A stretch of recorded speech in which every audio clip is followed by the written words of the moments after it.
Hello, good afternoon. Welcome. I'm Matthew Holt, the founder and publisher of the healthcare blog, THCB. It's time for THCB, gang. It's November the 17th, 2022. Philosophical Thanksgiving. I'm going to pop a quick one in here. I have just come back from the HLTH Health Conference in Vegas. I'm going to blame what happened to me at Health, where I ended up pinching a nerve or rupturing a disc or something. I had to be carried off the floor for my somewhat foggy behavior so far. All right, who do we have today? Well, my old friends and colleagues, Vince Kuraitis, platform expert from Idaho, and Ian Morrison, mentor futurist from Menlo Park, California. And gents, we unfortunately have lost Casey Quinlan, who's having a bit more chemo brain than she would like today. Had to cry for the last moment, so we've lost Casey's rather extraordinary viewpoint. She is, I think, doing okay. She had a podcast the other week with Danny Lewin from Danny Van Loon, and she was on pretty good, fine, feisty Casey form. But she's had another round of chemo. She's been hospitalized a couple of times in the last couple of months, and obviously we're hoping that she will be able to join us shortly in the next coming weeks. But sadly, we're not. I shall raise a glass of, in this case, water to Casey, and we'll see her. Here. All right. Well, Casey was shot. They're all drinking water and not whiskey, especially with you and me in. But there we go. It's early. Yeah. All right. Well, look, I will happily fill you guys in on a bit of. You just did a podcast from my bed, wrapped in the one position where my back is not killing me. My legs are able to move. It's really walking that's the problem. I can not sit, but walking is really problematic. But I just came out from HLTH, so I can share a bit of the stuff that I heard there. But let's first go around. And Vince, why don't you start and tell me what you've been up to this week, and then we'll go to Ian, and then we'll get into it.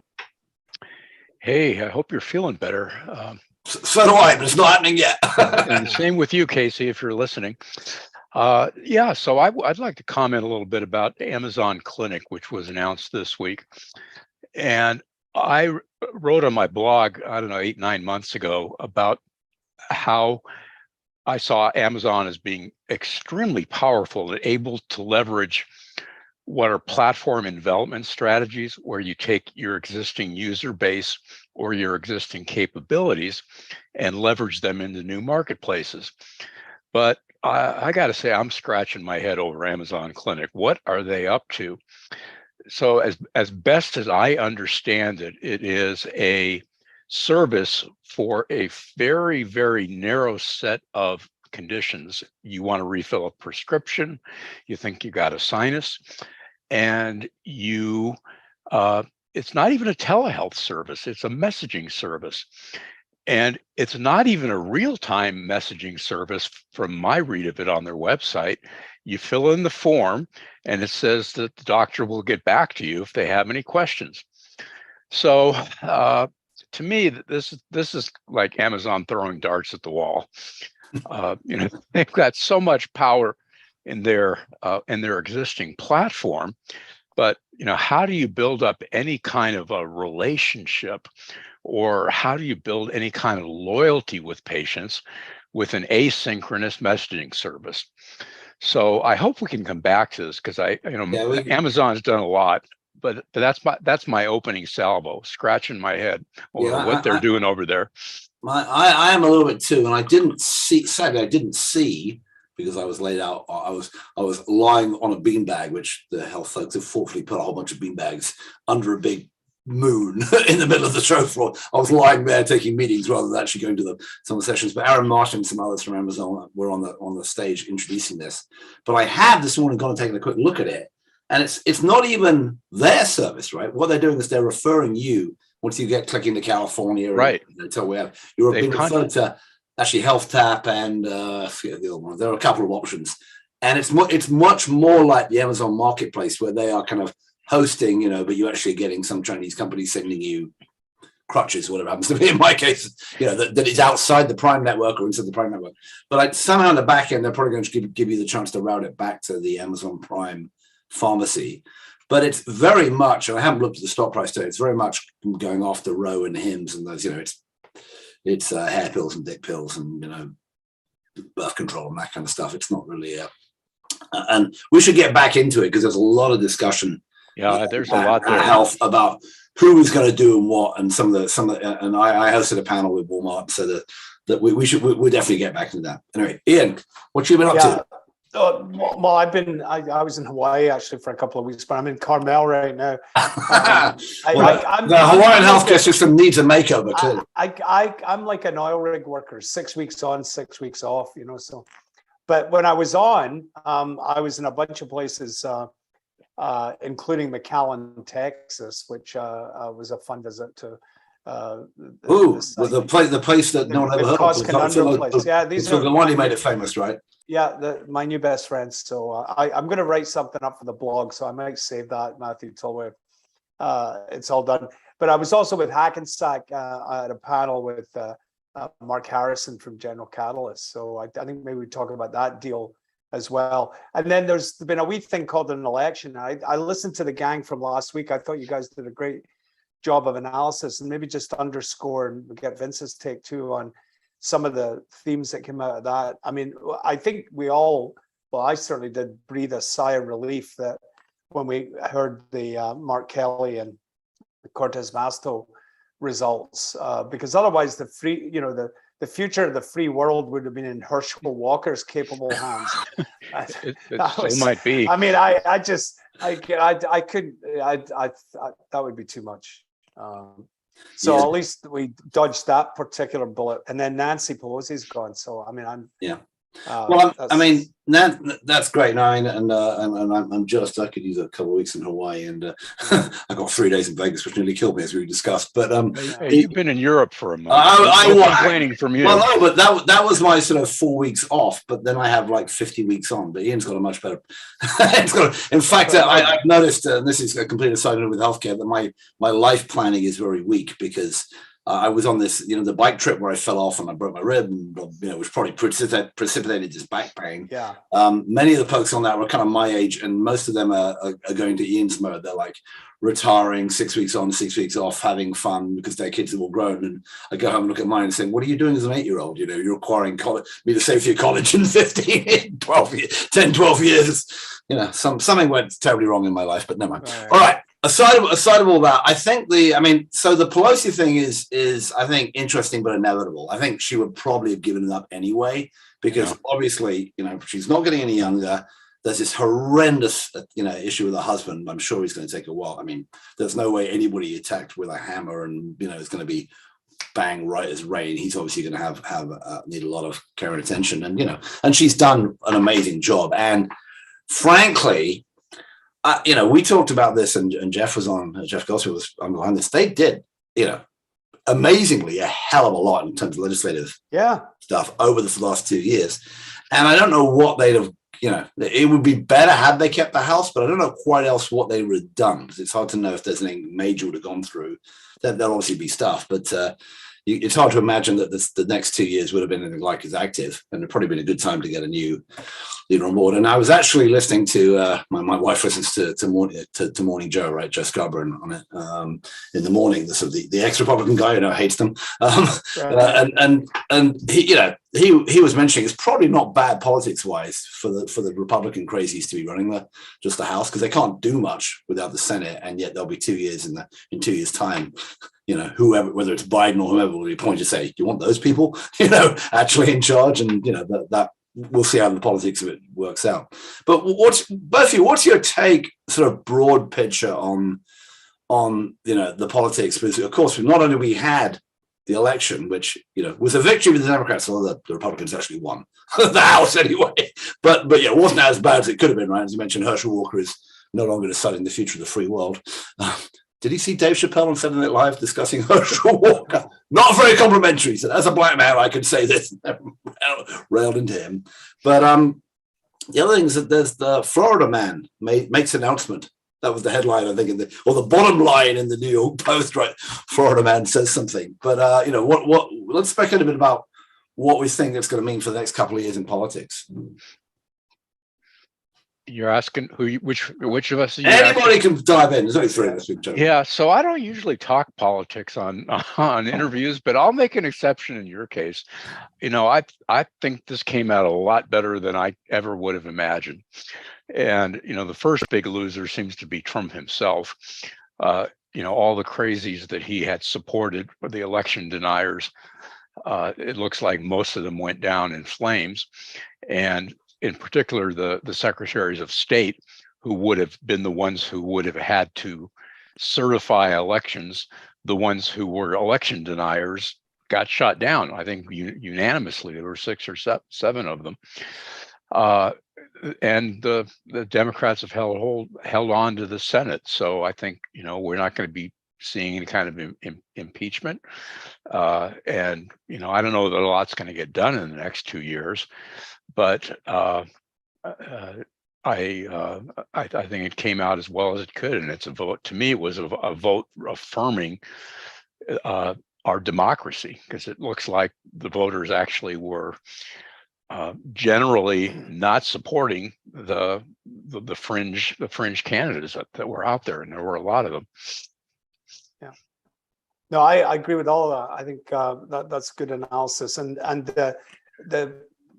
it was still terrifyingly close, because there was a piece in the New York Times today, just the sort of graphics of who moved in what direction, and there's a lot of red arrows to the right in that piece that it was to be expected given historical patterns and midterms, but it was still frighteningly close in a lot of places. I think I don't know if you guys have been watching the Rupert Murdoch thing in CNN. My wife and I have been catching up on that, and the juxtaposition of watching CNN's analysis of, or the New York Times people's analysis of Murdoch supporting Trump, and simultaneously watching Fox News pull the plug on Trump halfway through his speech, which I thought was delicious. But even so, the Chiron was still saying, this is the beginning of the new era and the second coming or whatever. So I think we're in for, 2 years of Fox News being the Hunter Biden channel. There'll be nothing on but the foils and tribulations of Hunter Biden, because that's all they've got, really. Yeah, there was an interesting piece about on the Hunter Biden thing. There was a British journalist interviewed by Jon Stewart who said, look, the thing is, Hunter Biden actually genuinely, everyone thought this was a joke. They generally did leave his laptop somewhere. There generally was stuff on it that, that could be suggesting that, he was certainly trying to cut deals for himself. He has, as we know, he has his own demons, his own problems, and, sails close to the wind. And, and the fact that nobody picked this up, and, that Twitter and Facebook banned people from going crazy about it in the weeks up to the election, that's proof to the conspiracy theorists that, the world is against them, without pointing out to them that, the James Comey thing before, on Clinton's emails, on Hillary Clinton's emails immediately before that election, probably did actually make a difference the other way. But I think we'll get a lot of that. It looks like if Jim Jordan is going to be, running one of these investigative, committees, this is the guy who ran, 13 hearings on Benghazi, or whatever the hell it was, whole time. I think we'll get that stuff. It's hard to know, with the exception of Biden, they can open investigations into the FBI and the DOJ and whatever. But I mean, it's tough to think that the DOJ is going to prosecute itself for being biased. I'm not quite sure where that goes. So that will happen. Obviously, the November 6th stuff. I don't know how. I was talking to some people saying the report, didn't either came out too late or didn't, came out late. But I think it did move some people on this, as Vince says, this future democracy issue. It did move some people around a bit. But I'm with Ian. If you look at the numbers, right, even if you look at the vote total, there are actually more people voted, as the last time I looked, were more votes for Republicans in the House, just total national vote, than Democrats. Now, part of that is that no one voted in California. Vote was way down because there's nothing here worth voting for on the ballot, unless you wanted to get rid of Indian tribes gambling or whatever. The most expensive propositions by, I don't know, you may have missed this, Vince, but in California, they got $200 million spent by each side on a gambling initiative, both of which lost by historic margins. Right. But there wasn't any real reason for them to get out and vote. So, there will be a lot of people who would have voted Democrat who didn't vote Democrat. So it's whereas in some states, obviously Pennsylvania, Florida, elsewhere, the turnout's pretty high. So it's hard to say that the nation actually dramatically swung to the Republicans. And yes, many of the crazies lost, but as Ian said, they didn't lose by very much. We're talking a couple of percent, or 3% in each cases. And there's still a lot of people who will, if not be actively crazy neo-fascist, happy to vote for people who look like they are. So I'm concerned about that. Yeah, I think the other thing that was sort of underlying that is that, the Democrats proved much more inept at gerrymandering than the Republicans did. I mean, they did it. The Republicans did it through their state legislatures, and the New York guys sort of went for a land grab that backfired on them. But it comes back to, I mean, to tie back to healthcare. You guys raised, I think, one of the very important issues last week in the gang, which is this public health emergency expiring and what Absolutely. that does to Medicaid. Yeah. And I think you got the analysis right about the vulnerability. Although I respectfully disagree with Jeff. I think they probably will extend it just because of mid-January is too imminent. I think it's more likely in April. But I completely agree. It's it will have to be taken off, otherwise you're in this cognitive dissonance phrase. But it really amplifies the red state, blue state thing. And that's what was really interesting about my visit to McAllen. I mean, I will get into it, but is, both sides have it wrong in some senses. That the blue states like California are, massively generous in the sense of allowing almost everybody into Medicaid, including, undocumented people, which I completely support, but pay providers pitifully. Whereas in Texas, it's easier to get into Princeton than it is to get a Medicaid card in Texas. I mean, literally, if you're a childless adult, because they don't let them in. I mean, they Florida, Texas, Mississippi, childless adults are not in Medicaid. But as I found out from my McAllen people, you get sick and you need surgery, they'll find a way to get it covered under Medicaid waivers and special uncompensated care funds that they're drawing down without having to touch the precious Texas budget. So this red state, blue state thing is going to play out very differently. There's 15 million people who are vulnerable to, redetermination. We've got 2 million in California, according to Mark Galley. I think California will do everything to get them in covered California or other sources or Kaiser. I don't think that'll be true in other places. And so I think that the blue-red divide could get even sharper in the next couple of years. Yeah, the other interesting on the politics of healthcare, right, is if you now are running, seeing these ballot measures run in these states. So was it South Dakota or North Dakota ran a Medicaid? South Dakota, yeah. South Dakota, right. And that's another one that's won, and we've seen them in a bunch of red states who won pretty handily, right? And, you've seen for that matter, you've seen a bunch of other, lefty ballot measures winning. I mean, even the one in Florida, I know it got blocked, but for letting felons vote again and adding a minimum wage. And of course, the abortion ones all won on the side of, pro-abortion rights. That's really worth emphasizing that. Right. I think that brought out the vote a lot in those states. But what interests me is that they all have won, and to some extent, I don't know how you go back and forth on this. It seems to me that you've got a big gap. I mean, everyone always looks in the horse race thing. Okay, what was the gap between the governor of Georgia, who's now forgetting, Camp? Thank you. Camp against Herschel Walker, right? And there was like a 10-point gap, almost not quite, but a 5-point gap where a bunch of people, would vote for him but couldn't stomach Walker.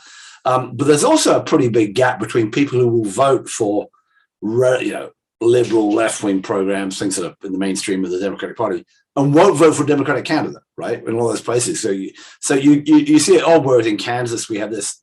I know there is a Democratic mayor of Kansas, but you have these issues where basically the policies of the Democratic Party seem to outpoll and outvote when they're on the ballot the actual politicians themselves. And I don't know how the Democrats have done a pretty lousy job of messaging on A, what they've achieved, and B, what they're for and what the Republicans are for. They kind of got there a bit towards the end of this with Obama talking about Social Security and Medicare, and but Rick Scott had that proposal for Social Security and Medicare out there for ages. I don't know what they'd actually done, and nobody really pointed it out. And I also saw a very lousy, very poor. I mean, we don't get as much in California. A little poor effort to really stress what they did especially in the appallingly badly named Inflation Reduction Act, which people say, well, it didn't reduce inflation, the gas price is still whatever. But what there is in it in terms of, helping the ACA, helping drug pricing and the clean energy stuff and the potential for that. I heard very little about this thing, which I think, especially on the clean energy side, is a massive, massive game changer for the US and the world. But, you would never have known it other than, there were many things where I think the Democrats could have been, much tougher. And they also, I don't know, maybe I'm the last thing I'll say on this sort of general politics act and why I'm surprised that the Democrats can't do a better job is that I think there was enough publicity in this country about the Ukraine, the Russian, invasion, terrorism, basically of Ukraine, and there were enough Republicans, especially Tucker Carlson, but also, enough Republicans, including Trump, right, basically saying that Putin was fine going in there, he's a sensible guy. I mean, were I playing the scorched earth politician that I would like to be? I'm not, clearly.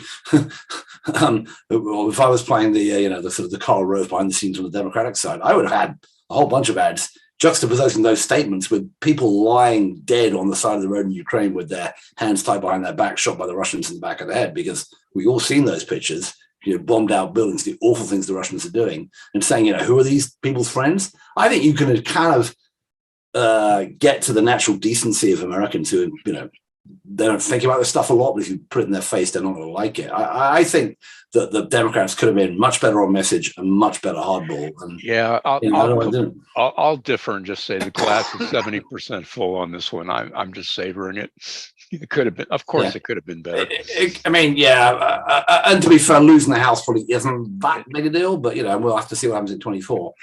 The other thing, obviously, is, but we're not going to get.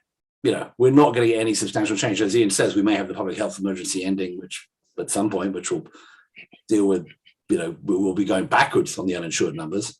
And then and there will be a bunch of other sort of legislative stuff and regulatory stuff happening the next 2 years, especially around Medicare and Medicare Advantage, which we should probably get into. I heard a bit about that and health as well. But, in terms of who's going to be playing there, that will happen irrespective of the election. But one more. The last thing I'll say, Vince, is that we are now prepared for a massive, starting now, horse race on both sides of who's going to be the candidate, right? Is Biden going to be able to run at his age? Is DeSantis, going to be deal with Trump? And, fingers crossed Trump runs as a third party candidate and splits the right-wing vote, but that may be too hopeful. Anyway, Vince, sorry. Yeah, I just want to mention one more angle around the public health emergency and how detrimental that's been to the whole area of telehealth and digital health investment. And particularly, on the provider side, it's just a matter of you don't know if all these exemptions that have been created that really pushed telehealth into the future.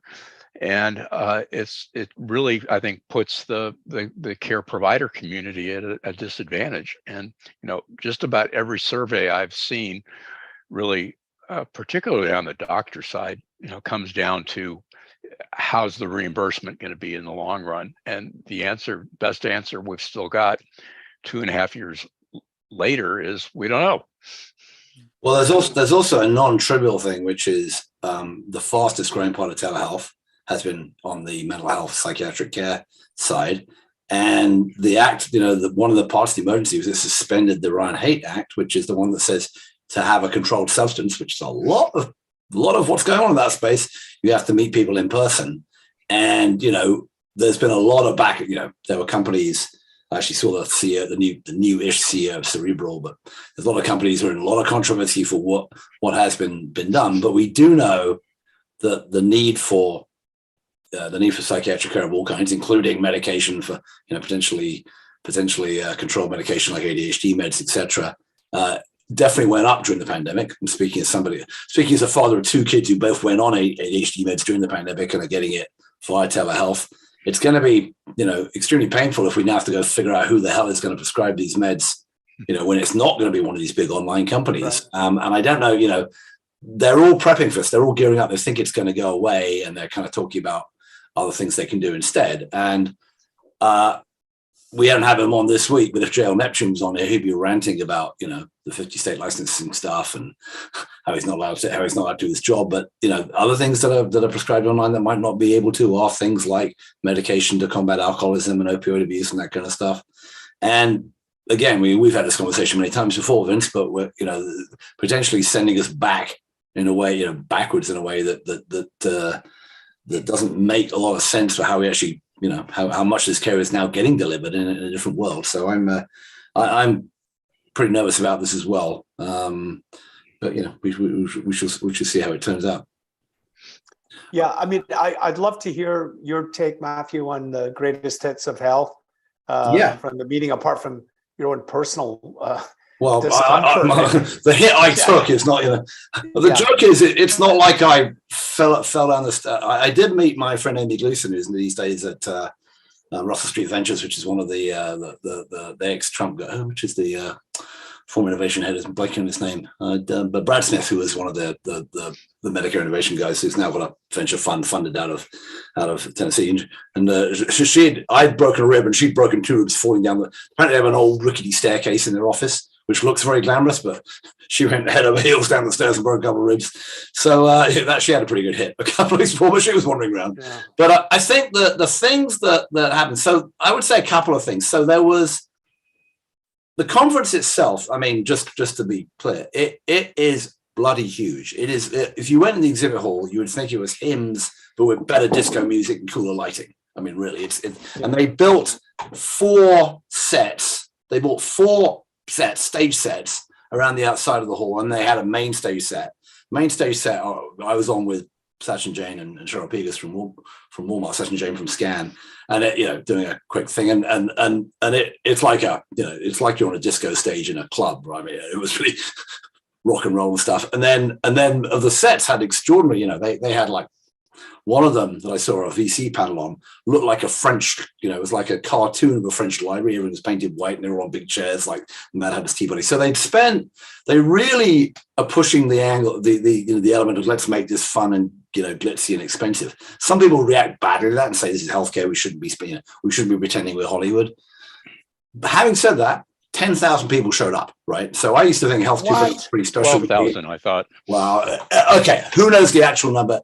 But I promise you, it was a hell of a lot, right? It looked. And what are they paying? I mean, what's the? And they're paying real money. I mean, so the ticket price by the end was over $3,000. So if you go to a Hims' ticket prices, top out 1,100, 1,200. Now you get fed at the at Health. You don't get fed at Hims, right? So there is some difference there. But I mean, it's real money. The exhibition floor costs were actually the per square foot, if you buy a booth, were actually more expensive than do they pay speakers?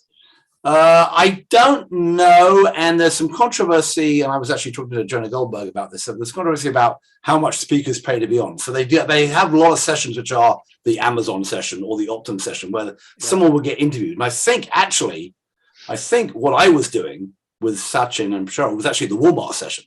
And I don't know, Walmart's clearly a sponsor. Did they pay actively for that session for Cheryl to say what he liked? So Cheryl to show what she liked. She invited Sachin, and Sachin said, let's have Matthew on because he'll ask us funnier, more difficult questions than the typical, one. And I was able to got into, Medicare and Scan's growth by paying for the Part B or giving a rebate for the Part B fee. And, was he, some discussions we didn't fit on here, how does bribery really work in Medicare Advantage? And Sachin, being Sachin, gave as good as he got.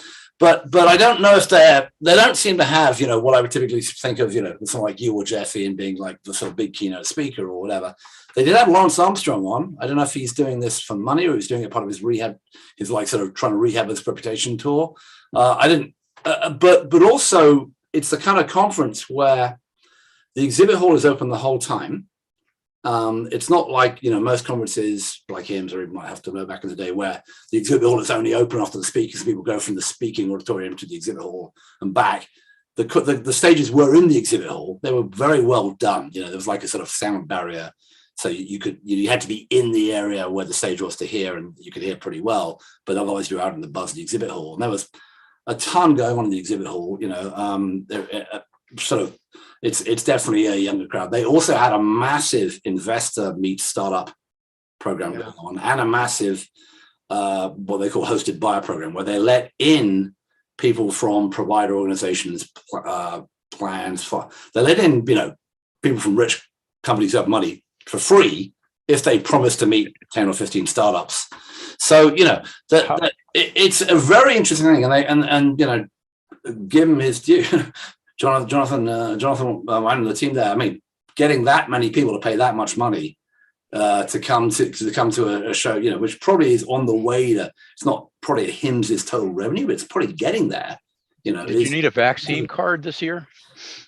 Last time I went in Boston, they actually tested you, and then in Miami they tested you. This time, no, nothing. No, I think officially everyone's done. And in fact, to be fair, I went to Europe, right, which was even Italy. I went to the Frontiers Conference in Italy, and on my way, and no, you used to have to test to get in all those countries until what it was May last year, and now you're in. But just to go back to what was going on, it seems to me, and I think we should dive into this a bit. Let's go to the Amazon thing, right? I mean, I'm now on the record as saying I thought Amazon was really going to try and do the kind of virtual Kaiser for the 21st century that Jonathan Bush was talking about, get a cheap product that could go to, a cheap virtual first product that could go to every employer in the country and undercut them, undercut the current systems and really, build a platform that you've been talking about, Vincent. I mean, they seem to have abandoned that very quickly and gone to this model of, can we buy One Medical to get the high-end Whole Foods crowd, and can we knock off Rowan Hims and get some cheap,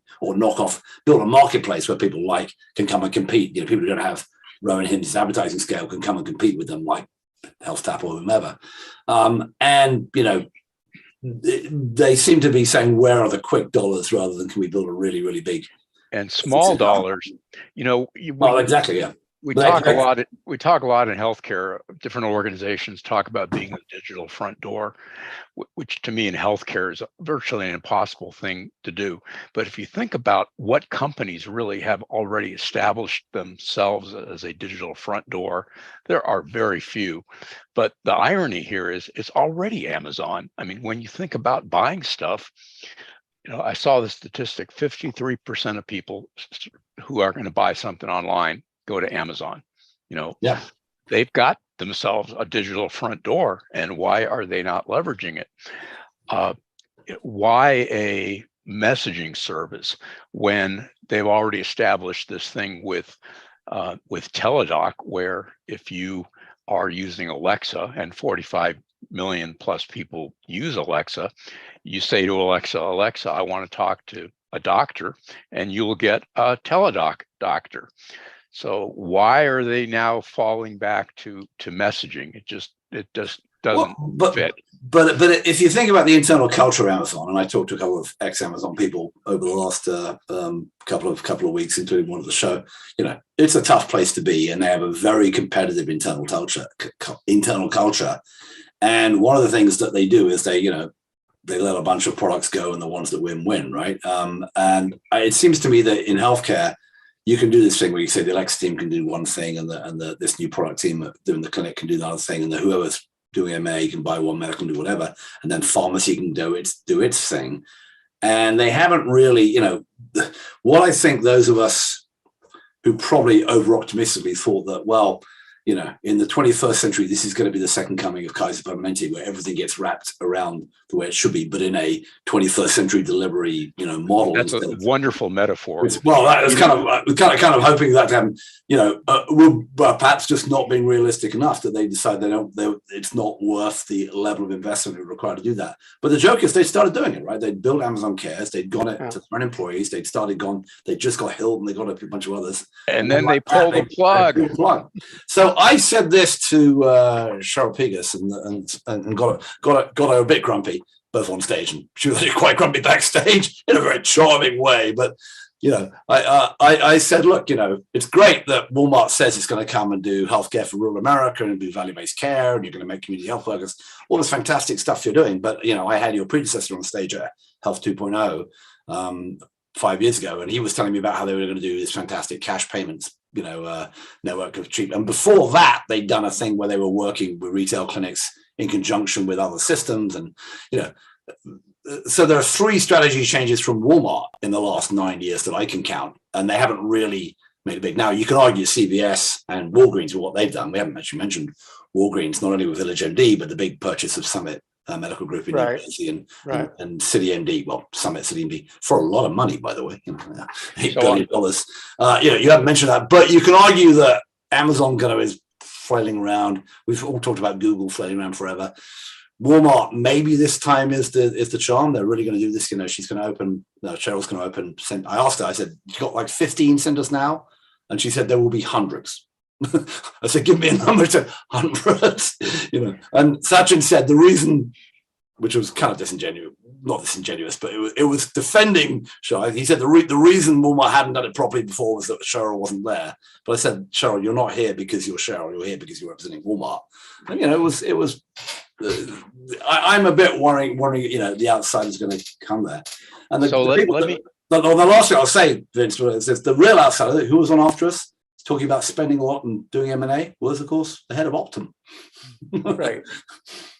So what I'm observing, let me set this up for you, Ian, because I know you're really deep on the delivery side, and I'd love to hear your thoughts. I'm really seeing a paradox or a dilemma for big tech being able to penetrate healthcare. And, it starts with the statistic we've all known for years, that 50% of healthcare costs are concentrated in 5% of the population. Yeah. And that 5% is not constant because of the regression to the mean phenomenon. It changes from year to year. And if you're really going to make a difference in healthcare, you got to figure out a way to get to that 5%, because that's where the healthcare costs are. And that's where people are still in hospitals.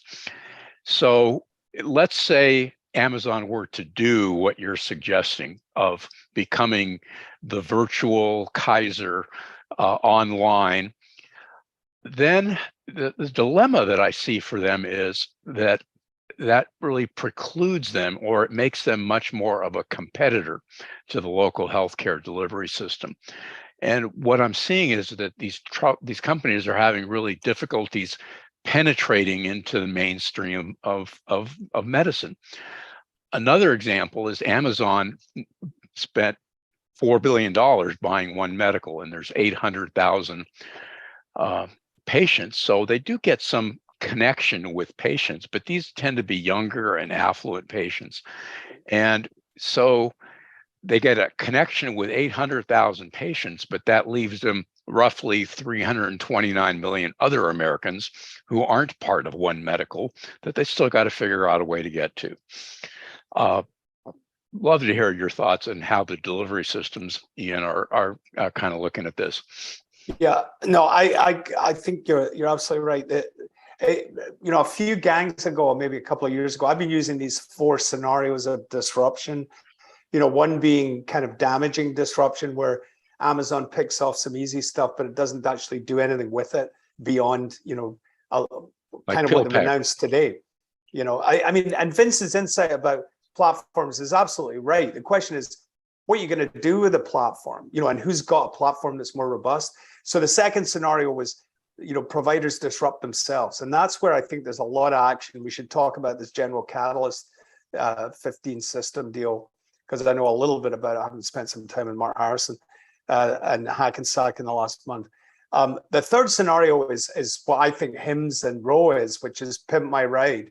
It's at the margin, it's cash payment, it's a digital patina, but it doesn't solve the problem. And the fourth scenario was Healthcare Partners 2.0, which is really what you described, Matthew, a virtualized Bob Margolis type end-to-end system.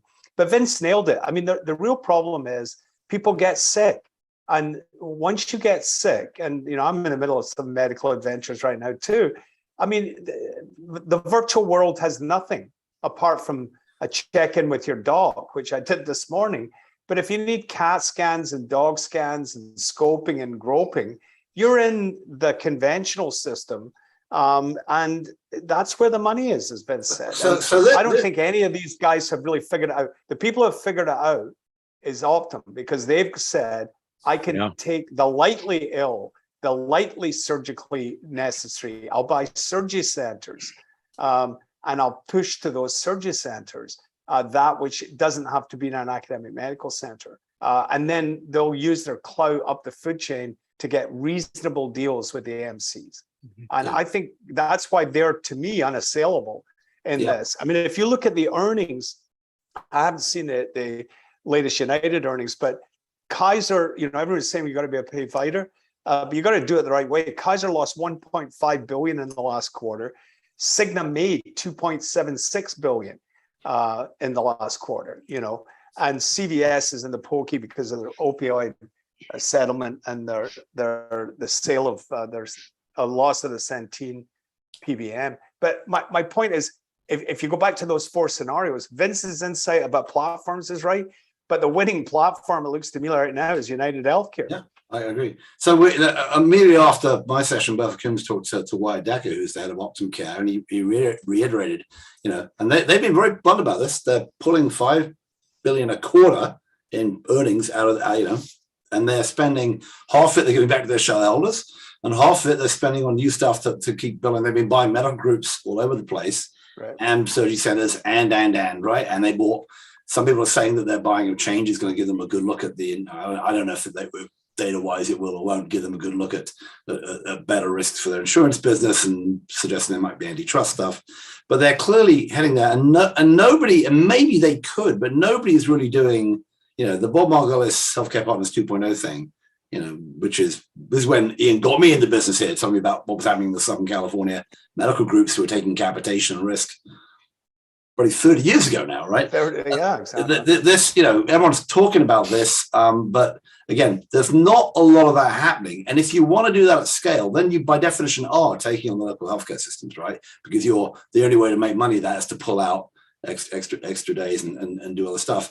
And you've got to develop the ability to deliver all of that stuff both virtually and hybrid. And there are people building,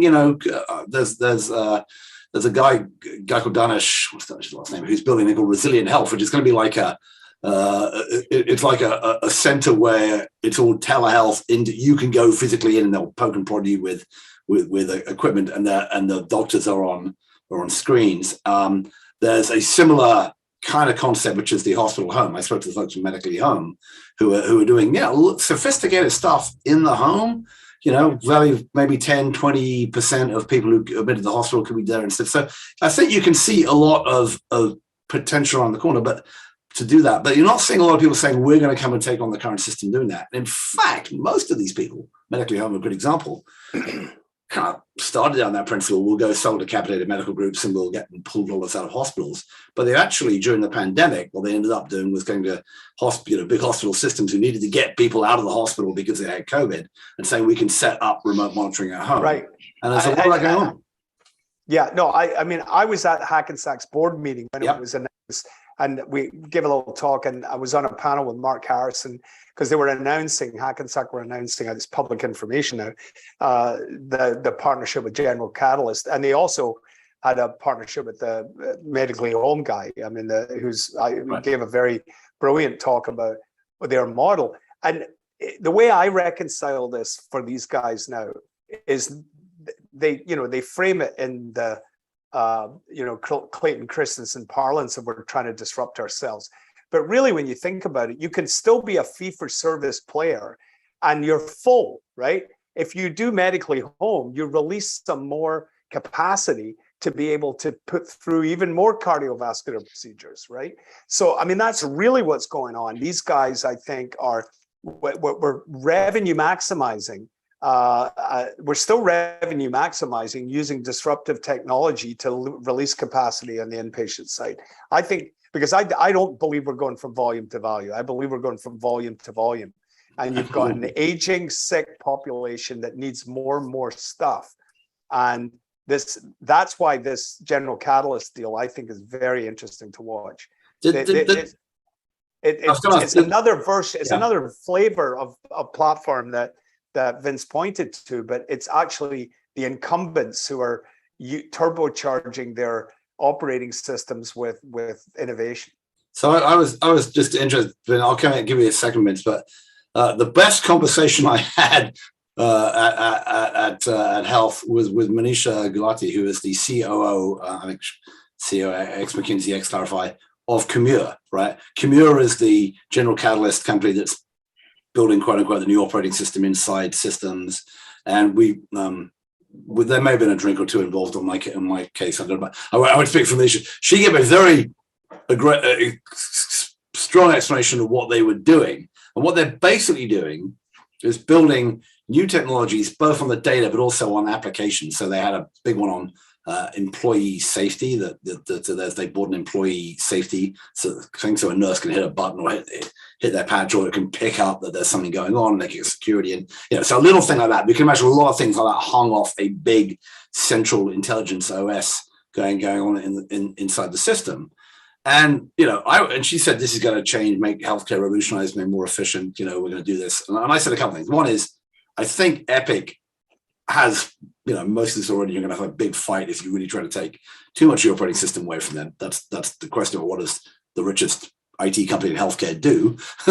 Who was not at the show, by the way, didn't bother having a booth at Health. They did have a presence at the live one. But the other question is, in the end, it's just what you said, Ian. If you make the people who are currently their customers, who are all big, health systems across the board, more efficient and more effective, it's not really change. It's not Health Partners 2.0. It's not Virtual Kaiser. It's just, just as you said, it's making them be able to be more efficient, probably a bit more profitable. So when the market turns a bit and things come back, they'll be able to run more people through those beds. And right. Healthcare costs will go back up, not down. So it's a separate conversation, Ian, but I think incumbents do have a tremendous potential to leverage platform strategies. 7 of the 10 largest companies in the world are platform companies. That's a separate conversation, but I'll just quickly say, do pay attention to what Mayo's doing. I think they get it. But what I did want to interject here, and it follows off the United comment, was there's an article written by 2 folks from Andreessen Horowitz this last week saying the largest company in the world is going to be basically a consumer tech company. And I saw very polarized reactions to that article. You meant so Vince, you missed, like a consumer tech healthcare company. A digital health company. Focus on consumers will be the largest company in the world. That's what they said. Yeah, right. That's the largest company in the world. And they gave 3 analogizable examples. One is, they said, imagine United Healthcare marries Apple. It's a consumer-friendly, consumer-first, multi-pronged payvider. And my pushback to someone who doubts this, that they can be the largest company, I don't know if people already know this. United Healthcare is already number 8. You look at market cap of companies across the world, they're at number 8. They're making a boatload of money and a boatload of revenue. The second model they talked about was an Amazon, where it would be a one-stop shop for anything that you want to find out about healthcare. You go to this site, and it's a subscription, or it's a rake model where that whoever is that Amazon company gets 5% of the revenues from the transaction. And the third model they talked about was a Visa type of a model, where it's essentially trying to iron out payments. And the statistic they quoted is even that incumbent providers are only making 55% of their, or only able to make 55% of their collections. So, everybody could benefit. Instead of having to go into debt, you work out a reasonable payment plan. So, that's what keyed me off with your comment about United. I mean, they're not that far away. And their net promoter score, as it was quoted in the article, is 4. But imagine a United that had a net promoter score of a 20 or a 30 or a 70 even. I mean, that would be a healthcare company that would truly be outstanding. And I'll give them credit for saying this. They didn't say this was going to happen overnight. They're saying 50 years from now that we might have this. But it's a really provocative article for anyone who hasn't read it yet. Agree or disagree? Yeah.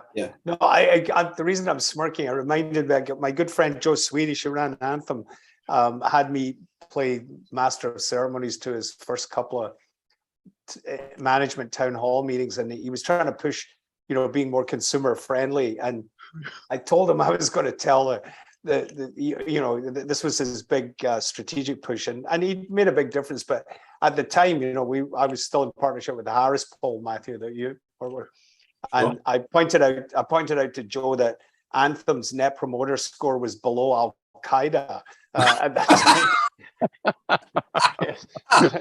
And I mean, Joe's a good guy, and he took it with good humor. But I mean, it was actually true. But it still is. And that's.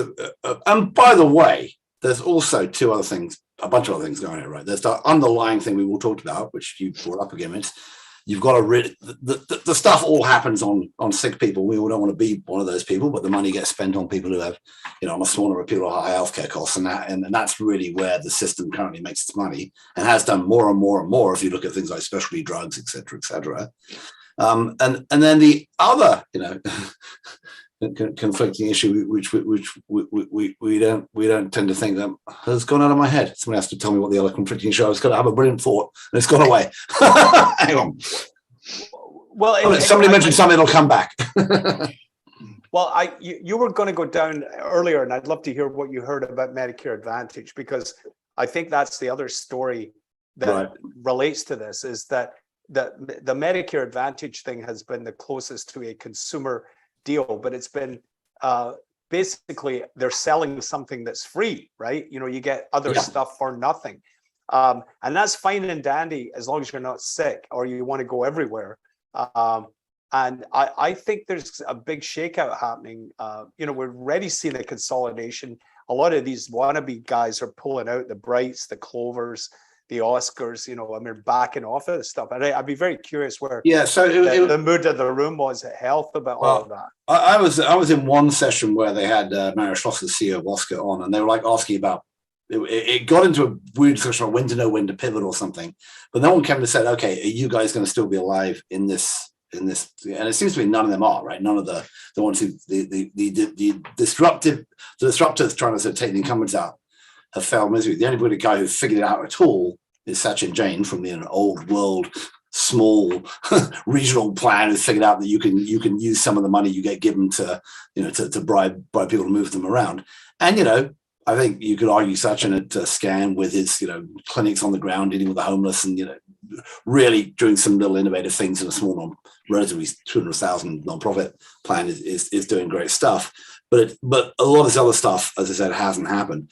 What you have seen is like a massive fallout of brokerage, of the brokerages like eHealth and GoCo, who've stock prices collapsed, partly I think because there's no way there's movement backwards and forwards between the plans. So a lot of the big plans haven't got control of that broker network and have lost people, and are going to try to figure out what they can do on their own about it. But there isn't any real good reason to stay in one plan versus another.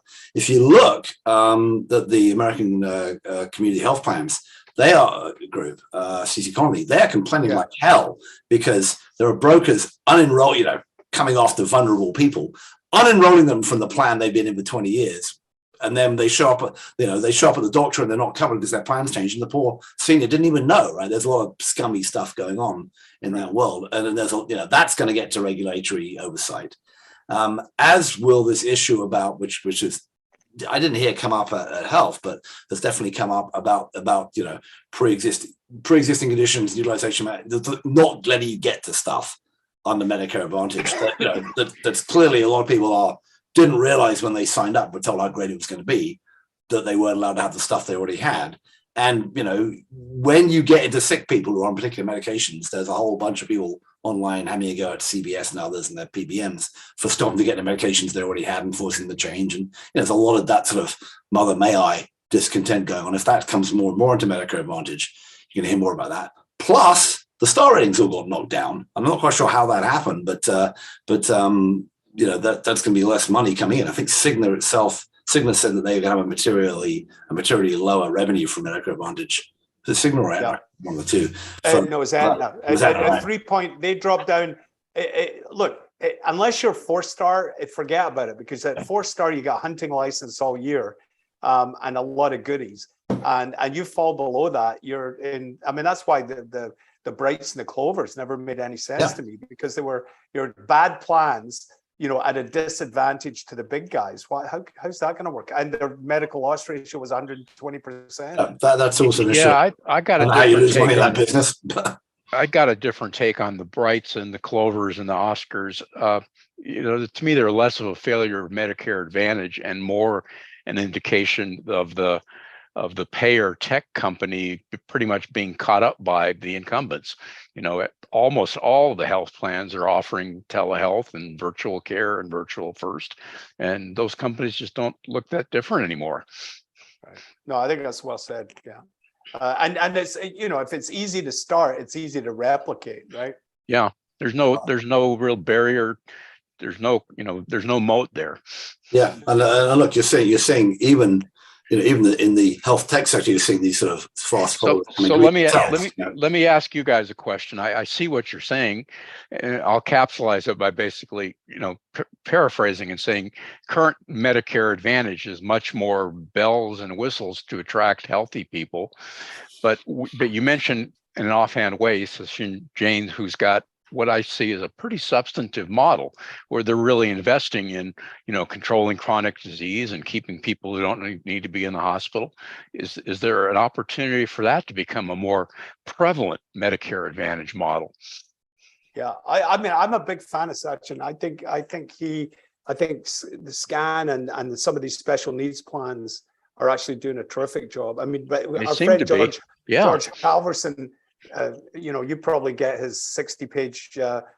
What do you think? I do. I have to, when I publish on THCB, I say, okay, George, I actually have hired him an editor. One of my former colleagues, I said, George, if you're going to keep some of this stuff, it's got to go through her first because I can't. I mean, I love George. Don't get me wrong, but I mean, he is eloquent's not the right word, but effusive about the contributions that MA makes, and particularly, as you say, Vince, in the special needs area. No, I'm all about that. I think that's right. And it's the same thing with CalAIM, in California with the Medi-Cal program of adding on these other services. I'm totally in support of that, as long as it's not it doesn't crowd out access to medical services for poor people or really sick people. And that's the danger. Is there enough money? I mean, I've been sort of asking the question of a lot of groups: are we asking too much of Medicaid?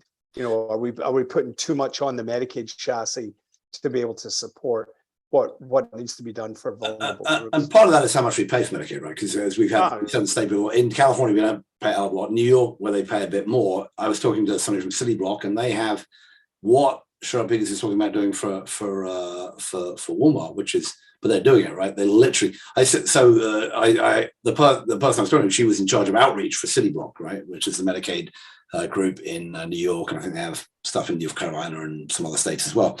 And she said she'd outreach. And I assumed she was talking about meeting, bloggers like me. And she went, no. She actually goes on, her team goes to visit people in homeless shelters and stuff, and does that kind of level of outreach to try to.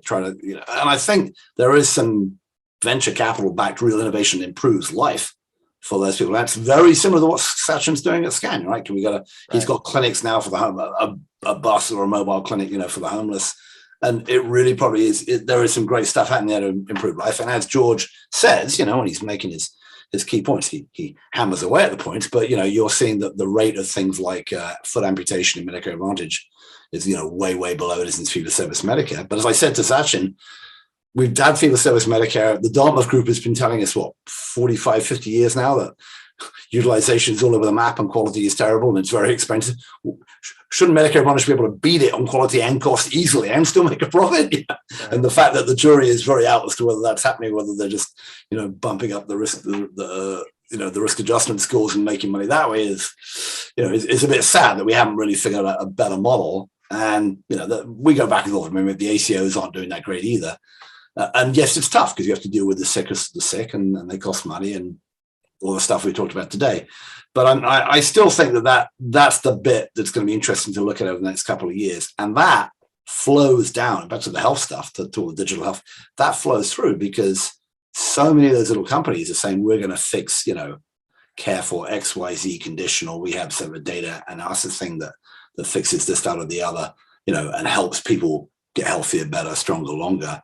At some point, the only vehicle really, I mean, you can argue employers back and forth, but the only vehicle really that is going to show that or not is Medicare Advantage, because there's nobody else who has the incentives to do it. So I think that's what we're going to be looking at the next couple of years, in the absence of that and the Trump third party insurgency, or whatever that is going to be. Right. All right. Well, we are right close to hour. So, gents, give me a quick send off for what you're up to and looking to for the next in 20 seconds for the next few weeks. Oh, Great. I'm totally obsessed about the thing that you and I will be watching, Matthew, is the World Cup starting. How is Scotland going to do? How is Scotland going to do, Ian? Well, wait a minute now. The Scots are such generous people. They let the Ukrainians beat them at Glasgow, Hampden, and they were singing the Ukrainian anthem. Otherwise, they would have ended up beating Wales and getting in and being in a section with Iran, England, and America. That would have been quiet. So every time you see Wales, just substitute Scotland in there and imagine how, when Iran plays the US, who the Scots would be voting for. So I'm watching for that in the next 2 weeks. Yeah, I'll say a bit of that, Aaron. You're gonna pick a winner? I assume not Wales or Scotland in there. Yeah. Maybe not Iran. No, not Iran. No, it might be France. I have a sneaking suspicion the French are going to pull it out again because they have the best forwards, but we'll see how that goes. Vince, what are you up to in the next couple of months? Yeah, so next week is next month we're watching the World Cup. I'm just looking at a week here. Next week is Thanksgiving. We all have much to be thankful for. I'm thankful, particularly, that it looks like the DNR order on American democracy, at least temporarily, has been lifted. Much to be thankful for there. And Vince, as the non-immigrant on the board here, can you give me a prediction for the England-America soccer match on Friday after Thanksgiving? Which one is going to slip me a 20 here? Scott is supporting America, and I'm conflicted. But last time it was a draw. I'm going to pass on that one. I'm sorry. I don't want to offend either of you guys. It's all funny.